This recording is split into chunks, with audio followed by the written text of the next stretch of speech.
Now we are going to discuss about velocity time graphs.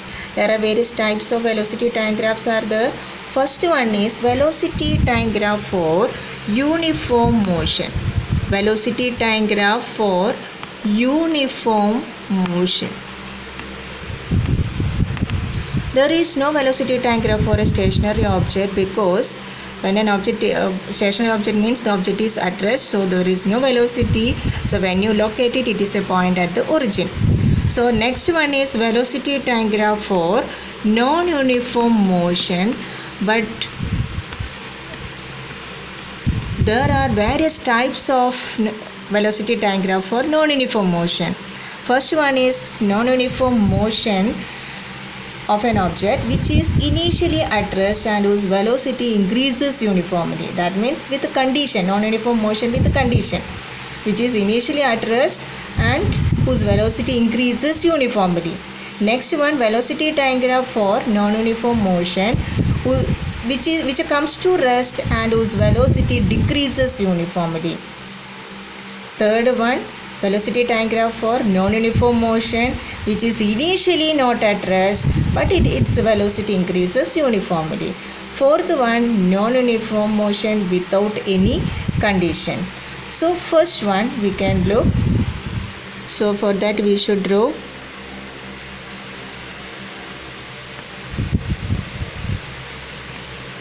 the graph, and here you should mark velocity in meter per second on y-axis, and then x-axis time in second.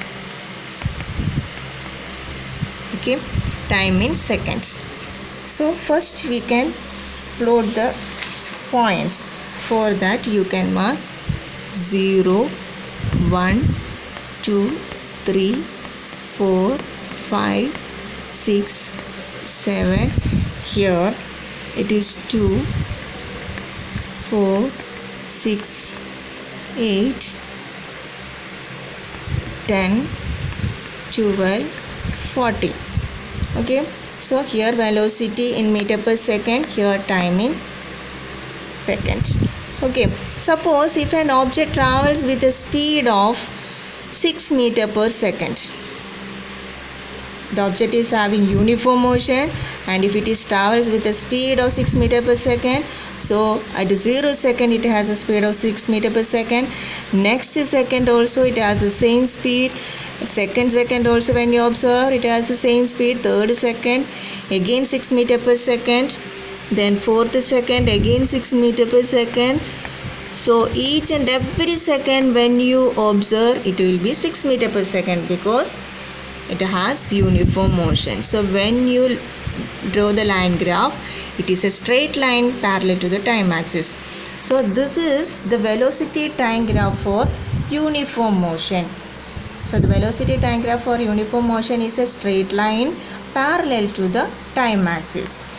Okay, now the same in the same graph we can draw the non-uniform motion with the condition. The first condition is it is initially at rest and whose velocity increases uniformly. Not uniform velocity, its velocity increases uniformly. What is meant by its velocity increases uniformly? Suppose this is origin, that means the object is at rest, and in the first second if the object have a velocity of 2 meter per second and its velocity increases uniformly, means next second it should be 4 meter per second. That means first second it has 2 meter per second and its velocity should increase uniformly. So next second it should be 4 and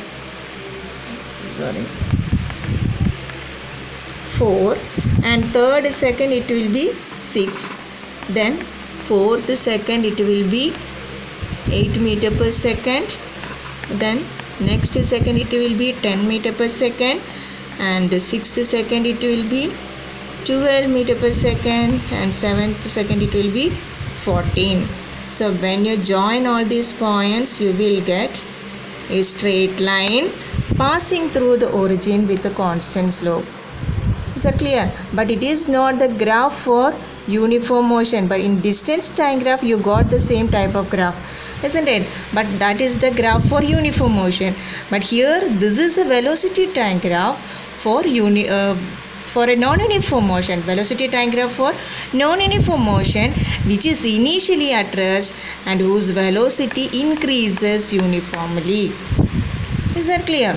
And here also you can calculate. That means it has a constant slope or constant gradient. So you can calculate the slope. Any triangle you can construct. You can take any point and you can construct a triangle and calculate the slope. So what quantity you will get when you calculate the slope, that we can look. For that I am taking the whole triangle for easiness. I am taking the whole triangle. So this is y and this is x. Okay, so slope is equal to y by x. Suppose we can mark it as this as initial velocity u. So initially the object is at rest, okay, and final velocity 7th second, this is the velocity, so we can mark it as v. That is the final velocity. As we studied in acceleration, no, initial velocity mentioned by u, final velocity can be mentioned by v. So here initial velocity u equal to 0, final velocity v is equal to 14. Is that clear? So we can write y by x. So y by x means here the whole time we can take it as time t. Okay, we can whole time we can take it as t. Otherwise we should write t2 minus t1. So here this whole time we are taking, no. So we can just write as t. So y means here 14 minus 0. That means v minus u. Y means v minus u and time t.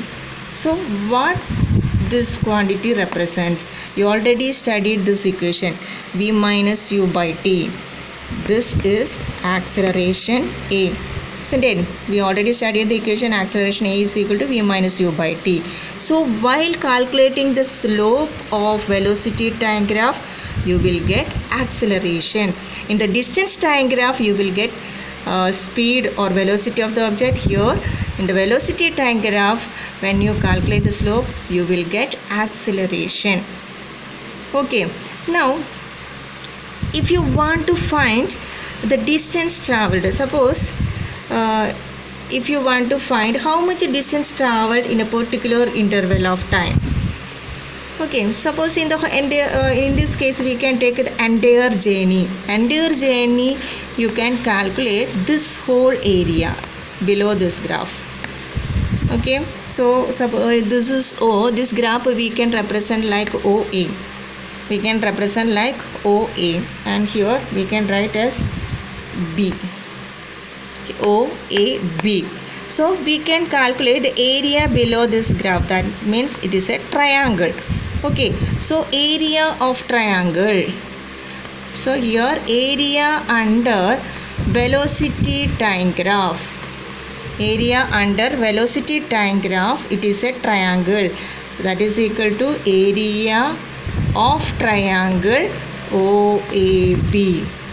Isn't it? So that is equal to half BH.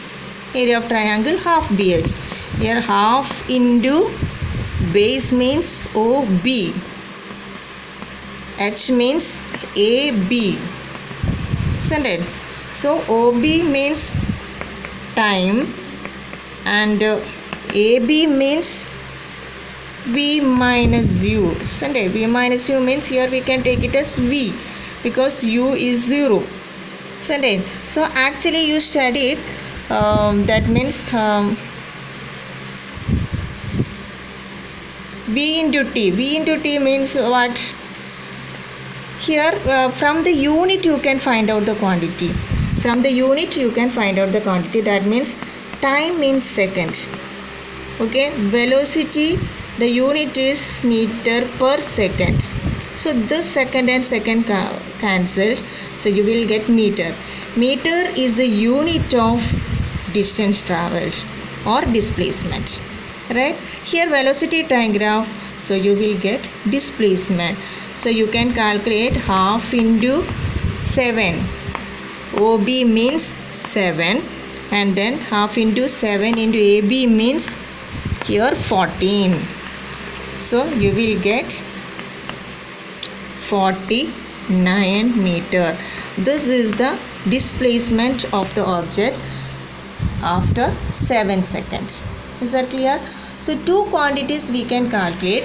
By calculating the slope you will get acceleration, and then by calculating the area under velocity time graph you will get displacement.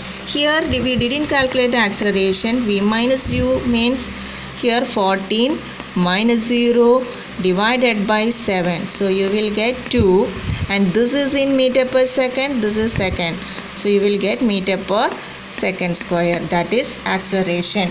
So here this object have constant acceleration. For the entire journey it has a constant acceleration because it has a constant slope, and its velocity increases uniformly. That means velocity change is uniform. So it has a constant acceleration, and here we will get the displacement. So by drawing a velocity time graph, many things you will get. You will get what is the velocity of an object at each time. That means after at 6 seconds what is the velocity, at 5 seconds what is the velocity. Likewise each second you can measure the velocity, you can find the velocity from the graph. First of all you can find what type of motion it is, and then by calculating the slope you will get acceleration. By calculating the area under velocity time graph you will get distance travelled or displacement. Is that clear?